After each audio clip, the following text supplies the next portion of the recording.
أعوذ بالله من الشيطان الرجيم. بسم الله الرحمن الرحيم. الحمد لله رب العالمين. الصلاة والسلام على سيدنا محمد وعلى آله وصحبه الطيبين الطاهرين. Assalomu alaykum muhtaram birodarlar, barchangizga Allohning marhamati va ofiyati bo'lsin. Alloh taoloning sabur sifatini ta'riflashga til ojiz.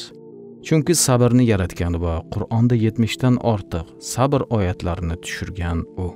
Alloh taolo qanchalik sabrli ekanini bilishni xohlasak, biroz tafakkur qilsak yetarli.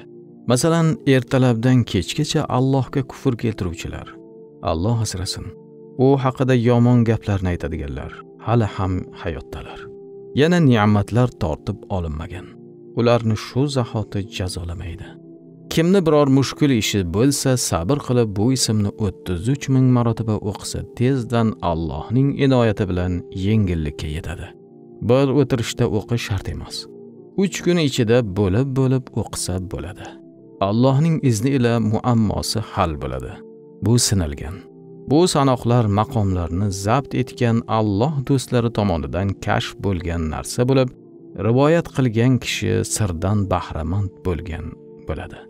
O'qiganda ya sabur deya o'qiladi.